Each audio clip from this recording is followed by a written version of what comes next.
하나님 감사합니다. 하나님을 예배함으로 하루를 열게 하시니 감사합니다. 주님을 사랑하고 사모합니다. 특별히 하나님 말씀을 사모합니다. 하나님, 이 시간에 하나님 말씀으로 생명력이 넘치는 우리 인생이 되어지고 원합니다. 하나님의 기쁨이 되어지고 원합니다. 날마다 예배자로 사는 인생이 되어지고 원합니다. 환경이 어떠할지라도 주님을 예배하면서 찬송하면서 사는 귀하고 복된 인생이 되게 하여 주시옵소서. 우리 혁신 우리 교회가 하나님 기도와 말씀으로 세워지는 아름다운 교회, 주님의 기쁨이 되는 교회로 세워지기 원하오니 주님 인도하여 주시옵소서. 하나님 감사하고 찬양하며 예수님의 이름으로 기도합니다. 아멘. 예, 오늘 말씀 보겠습니다. 오늘 말씀 시편 1편부터 이제 볼 거예요. 그래서 제가 볼 때는 한 3년 정도 걸릴래나? 오늘 시편 1편 이제 볼게요. 예, 우리 다 같이 교독을 하겠습니다. 제가 1절 읽고 읽겠습니다. 복 있는 사람은 악인들의 꾀를 따르지 아니하며 죄인들의 길에 서지 아니하며 오만한 자들의 자리에 앉지 아니하고 여호와의 율법을 즐거하여 그 율법을 주야로 묵상하는 자로다. 그는 시냇가에 심은 나무가 철을 따라 열매를 맺으며 그 잎사귀가 마르지 아니한 같으니 그가 하는 모든 일이 다 형통하리로다. 그렇지 않으며 오직 바람이 나는 겨와 같도다. 그러므로 악인들은 심판을 견디지 못하며 죄인들이 의인들의 모임에 들지 못하리로다. 무릇 의인들의 길은 여호와께서 인정하시나 악인들의 길은 망하리로다. 아멘. 오늘 시편 1편을 보았는데요. 이 본문을 근거로 오직 하나님 말씀을 즐거워하라 라는 제목으로 말씀을 잠시 나누겠습니다. 한번 따라할까요? 오직 하나님의 말씀을 즐거워하라. 예. 시편 150편은요. 시편은 150편의 시를 한 권으로 묶어 놓았어요. 근데 1편은요. 이 150편의 주제와 같은 말씀이에요. 시작을 하는 거죠. 시작을 여는 거죠. 서론과 같은 거죠. 본문은 복 있는 사람으로 시작합니다. 복 있는 사람은. 그래서 에쉐르 이시라고 하죠. 이 이시는 남자를 뜻하기도 하지만 모든 사람을 지칭하는 말이에요. 에쉐르라는 말이 뭐 복으로 번역해도 괜찮은데 제가 더 좋은 번역은 행복인 것 같아요. 에쉐르. 행복이라는 말은 아샤르에서 유래되었는데요. 똑바로 걷는 것을 의미해요.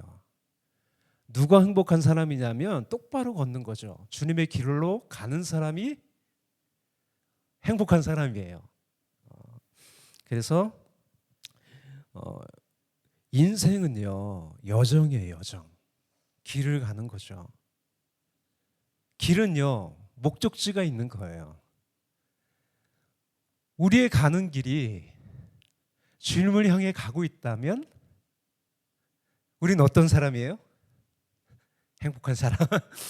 예. 여러분, 길이 목적이 아니에요. 그렇잖아요, 그죠? 우리의 길이 좁고 험하더라도 그 길이 주님을 향해 가고 있다면 행복하죠. 우리 인생은 행복한 거죠. 예. 그래서 시편 23편에서 이렇게 노래하잖아요. 주님을 목자로 노래하잖아요. 마지막에 어떻게 되어 있어요? 내가 여호와의 집에 영원히 거하리로다. 나의 여정 끝에요, 나의 사랑하는 주님이 계십니다. 우리의 가는 길이 좁고 힘들어도 주님과 동행하고 있다면 우리 인생은 행복한 인생이에요. 본문은 어떻게 구성되어 있냐면 악인과 의인, 행복한 사람, 불행한 사람이 대조되어 있어요. 대조되어 있어요. 이렇게 극명하게 대조되어 있어요. 5절은요 이렇게 되어 있죠. 악인들은 심판을 견디지 못하며, 악인들은요 하나님의 공의로운 심판에 서지 못한다는 거예요. 서지 못한다. 죄인들이 의인들의 모임에 들지 못하리로다. 이거 진짜 불행한 것 아니겠어요? 공의로운 심판에 서지 못한대요. 악인들은. 죄인들은 의인들의 모임에 들지 못한대요. 6절에서요. 세상이 아니라 악인들과 다르게 하나님이 나의 삶을 인정하신다면 그것이 행복입니다. 제가 수년 전에 양화진 선교사 묘역이 있잖아요. 거기 가보신 적 있나요? 저는 그래서 그냥 기념으로 이렇게 해놓은 줄 알았는데 갑자기 가고 싶었어요. 갑자기 가서 우리 집사람하고 갔나? 둘이 가서 이게 쭉 금방 둘러봤죠. 근데 진짜 선교사님이 묻혀 계시더라고. 145명의 선교사님이 거기에 묻혀 있어요. 어떤 분은 루비 캔드릭 같은 분은 일찍 돌아가신 분이 아주 젊은 나이에 돌아가신 분이 있고, 또 오랫동안 아펜젤러 선교사님도 언더우즈 선교사님처럼 오랫동안 그 조선 땅에서 선교하신 분이 계세요. 각자에게 주신 사명으로 사신 거죠. 우리가 주님의 길로 가고 있다면 하나님이 우리에게 위로하시고요, 또 만족감, 행복감을 주세요. 행복감을 주시죠. 제가 선교사님들의 사진을 보면서 어떤 생각이 들었냐면, 힘드셨겠다. 그런데 행복하셨겠구나. 왜요? 행복은 뭐에서 나와요? 만족감에서 나와요. 힘들어도 하나님이 주신 위로가 더 차고 넘치잖아요, 우리가. 그죠? 그리스도의 고난이 우리에게 있어도요, 그리스도로 말미암아 위로가 넘친다고 해요. 그 얘기는 뭐예요? 행복감이 있다는 거잖아요. 우리 인생의 성공과 실패는요, 사람들의 판단에 달려있지 않아요. 그래서 마지막에 이렇게 결론까지, 무릇 의인들의 길은 여호와께서 인정하시나, 할렐루야, 인정하시나 악인들의 길은 망하리로다. 시편 1편은요 6절과 같이 의인들이 가는 길과 악인들이 가는 길을 보여줘요. 먼저 복 있는 사람은 악인의 꾀를 따르지 않는다고 해요. 악인들의 꾀를 따르지 않는다고 합니다. 하나님은 사람을요 생각하는 존재로 만들었어요. 꾀가 생각이잖아요. 생각, 그죠? 생각으로부터 행동이 나와요. 그래서 잠언서 4장 23절 이렇게 되어 있죠. 모든 지킬 만한 것 중에 더욱 내 마음을 지키라. 생명의 근원이 이에서 남이니라. 마음을 지키라는 것은 뭐예요? 생각을 지키라는 거죠. 생각. 우리의 생각은요, 보고 듣는 감각의 영향을 받아요. 감각기관의 영향을 받아요. 그래서 내 생각이 머무는 자리가요, 내가 있는 자리예요. 여러분은 어떤 생각을 하세요? 내 생각이 머무는 자리가 내가 머무는 자리예요. 그래서 1절에서 우리에게 질문합니다. 내가 어디 있냐고. 내가 어디 있냐고 질문하는 거예요. 너는 어디 있냐? 악인의 꾀를 따라가냐? 죄인들의 길에 서 있냐? 머물고 있냐? 라고 하는 거죠. 오만한 자리에 앉아 있냐? 앉아 있냐는 번역보다는 뭐가 중요하면 사냐, 거주한다는 거죠. 너는 어디서 사냐? 어디 거주하고 있냐? 라고 질문하는 거죠. 이 질문은요, 하나님이 금지하신 선악과를 먹고, 아담과 하와가 선악과를 먹고 하나님을 두려워해서 숨었어요. 그죠? 하나님 뭐라고 하셨어요? 내가 어디 있느냐? 하나님이 아담과 하와가 숨어서 찾지 못해서가 아니죠. 내가 지금 어디 있냐는 거죠. 지금 욥기, 이제 시가서의 시작이 욥기인데요, 그죠? 시가서가 5권이 있는데 그 중에 욥기가 시작이잖아요. 욥기 처음을 보면 의인이잖아요. 의인 욥에 대해서 이렇게 설명되어 있어요. 우스 땅에 욥이라 불리는 사람이 있었는데 그 사람은 온전하고 정직하여 하나님을 경외하며 악에서 떠난 자니라. 악에서 떠나 있대요. 여기가 음성이에요. 음성.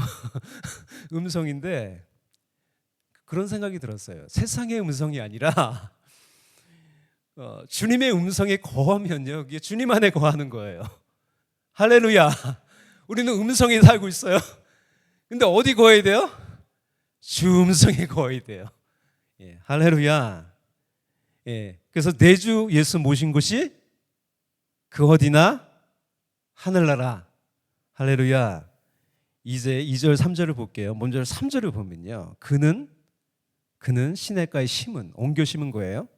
나무가 철을 따라 열매를 맺으며 그 잎사귀가 마르지 아니함 같으니 그가 하는 모든 일이 다 형통하리로다. 나무에 비유했는데요. 우리나라는 어디든 나무가 잘 자라는 환경이에요.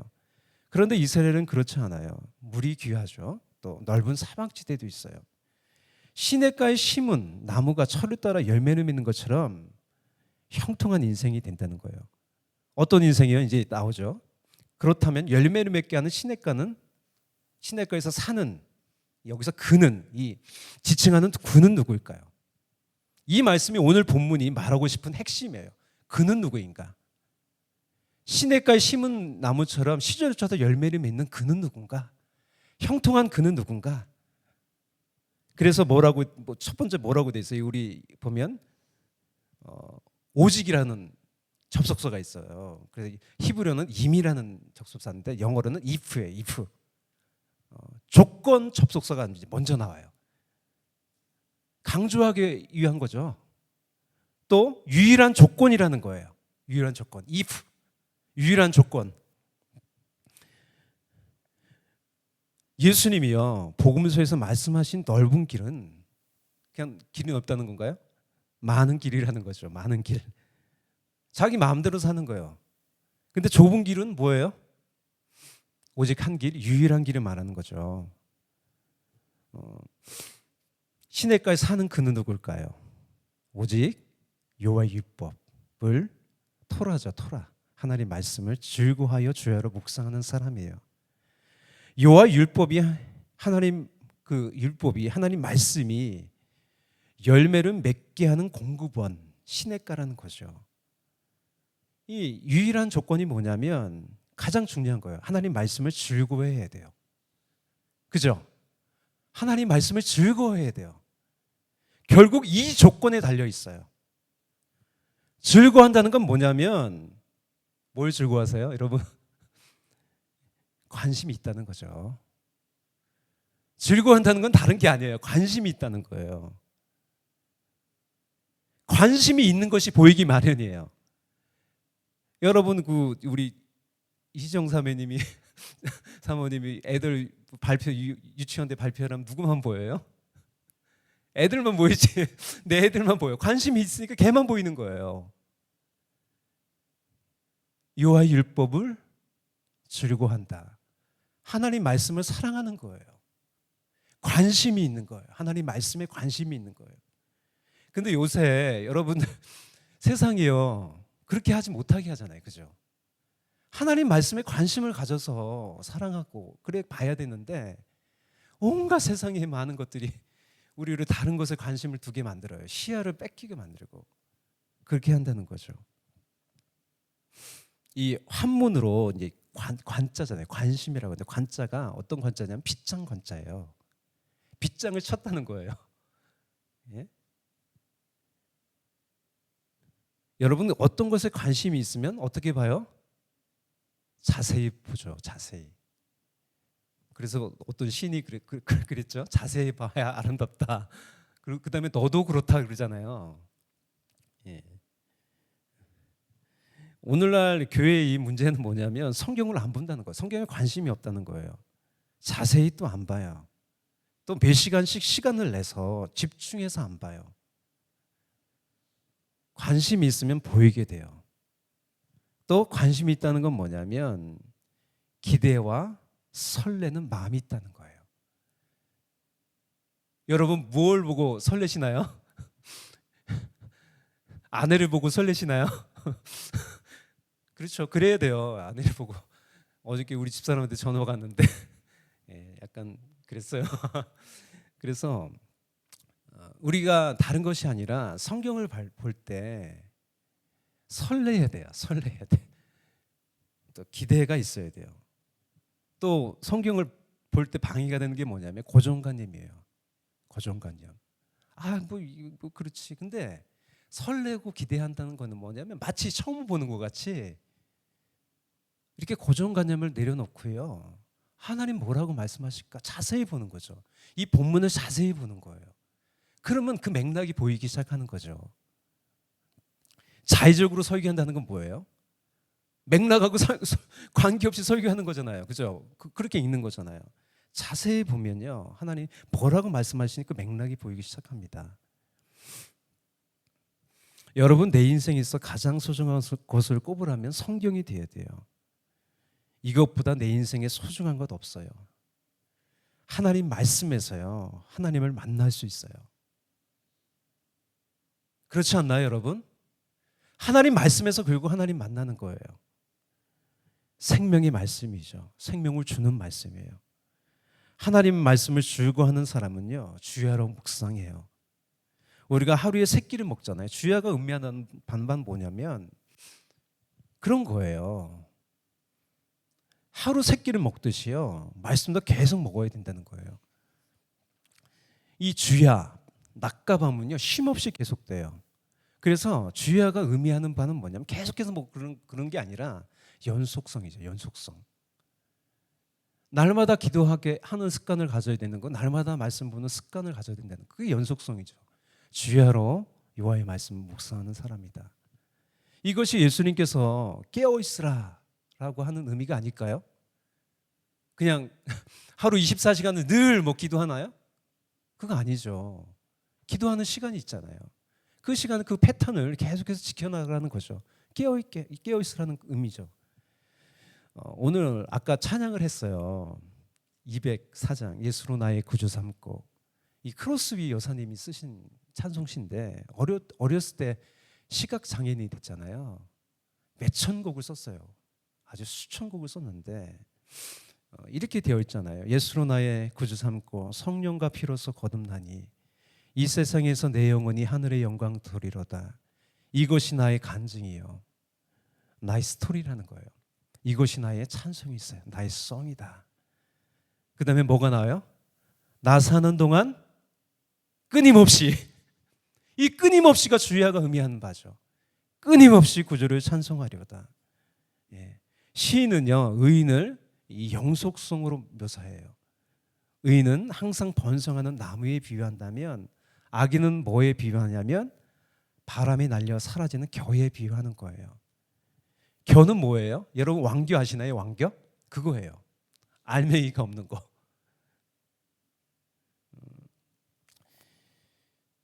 사람마다 비중이 있어요. 가볍게 거짓말하는 사람 많잖아요. 근데 무거운 사람이 있어요. 우리 인생 진짜 가벼워요. 뭐 우리 아담이잖아요. 먼지잖아요. 근데 우리 삶은 누가 무겁게 하세요? 하나님이 하시고 하나님 말씀이 우리의 삶을 무겁게 하는 거죠. 여러분 잣을 선별할 때 어떻게 하는지 아세요? 잘 안 보이잖아요. 그렇다고 다 깨볼 수도 없고 물에 띄어요. 그럼 쭉정이 알맹이가 안 든 건 떼어버려요. 그냥 쭉정 알맹이가 들은 것은 가라앉아요. 비중이 다른 거죠.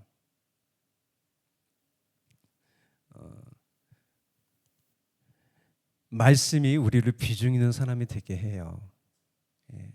이 겨는요, 왕겨는 쓸모없는 무가치함과 사라지는 한시성이에요. 한시성. 결국 악인이 하나님의 백성에서 배제되는 결과가 있는 거죠. 그러므로 우리 다 같이 마지막을 읽을게요. 그러므로 의인의 길은 여호와께서 인정하시나 악인의 길은 망하리로다. 의인은 누구예요? 어떻게 우리는 나의 생각을 지키고 시냇가에 심은 나무처럼 시절조차 열매를 맺고 하나님의 뜻이 이루어지는 형통한 인생이 될 수 있습니까? Only if죠. Only if. 하나님 말씀이 나에게 생명을 준다는 거예요. 더욱 하나님 말씀을 더욱 즐거워하고 관심을 갖고 주야로 끊임없이 기대와 설렘으로 마주하십시오. 아멘. 제가 그래서 오늘 핸드폰 꺼요. 그거 뭐라 하냐면 특별한 일이 없으면 하나님 말씀을 봐요. 몇 시간을 집중해서. 우리가 성경을 읽을 때 뜨문뜨문 읽잖아요. 보통 사람들이 그래요. 근데 아예 작정을 하고 성경을 집중해서 봐야 돼요. 자세히 봐야 돼요. 오늘 얘기하는 제가 제목으로 삼은 게 그거예요. 오늘 한 가지 메시지를 드린다면 하나님 말씀을 즐거워하십시오. 관심을 가지세요. 자세히 보세요. 자세히 보는 사람에게 보이기 마련이에요. 여러분, 하나님 말씀을 사랑하는 게 하나님 사랑하는 거예요. 다른 게 아니에요. 하나님 말씀을 사랑하는 게 하나님을 사랑하는 거고, 하나님 말씀을 사랑할 때 우리의 삶에 변화가 오는 거예요. 변화는 그냥 나오지 않아요. 우리가 기도할 때도 마찬가지잖아요. 하나님 말씀이 들려오죠. 성령님은 어떤 분이세요? 말씀을 깨닫게 하시는 진리의 영이세요. 우리가 하나님 말씀을 펴고 성령님의 도우심을 받아서 더욱더 풍성한 인생 되시기를 축원합니다. 아멘. 기도하겠습니다. 사랑과 은혜가 풍성하신 주님, 오늘도 하나님을 사랑함으로 엎드려 하나님을 예배하게 하시니 감사합니다. 오늘 크로스비 여사님이 찬양했듯이 나 사는 동안 끊임없이 구주를 찬송하리로다. 이 고백이 우리의 고백이 되게 하여 주시옵소서. 무엇보다 하나님의 말씀을 즐거함으로 묵상하는 자가 복이 있는 사람이라고 하였습니다. 더욱더 하나님 말씀을 사랑하고 또 자세히 보고 뭐라고 말씀하시는지 들으려고 하는 우리의 복된 인생 되게 하여 주시옵소서. 감사하고 찬양하며 예수님의 이름으로 기도합니다. 아멘. 우리 주기도문하고요. 우리 각자 기도하겠습니다. 하늘에 계신 우리 아버지여, 이름이 거룩히 여김을 받으시오며 나라의 임하옵시며 뜻이 하늘에서 이루어진 것 같이 땅에서도 이루어지이다. 오늘날 우리에게 일용할 양식을 주옵시고 우리가 우리에게 죄진 자를 사하여 준 것 같이 우리의 죄를 사하여 주옵시고 우리를 시험에 들게 하지 마옵시고 다만 악에서 구하옵소서. 대개 나라와 권세와 영광이 아버지께 영원히 쌓옵나이다. 아멘. 우리 주여 삼창하고 기도하겠습니다. 주여 주여 주여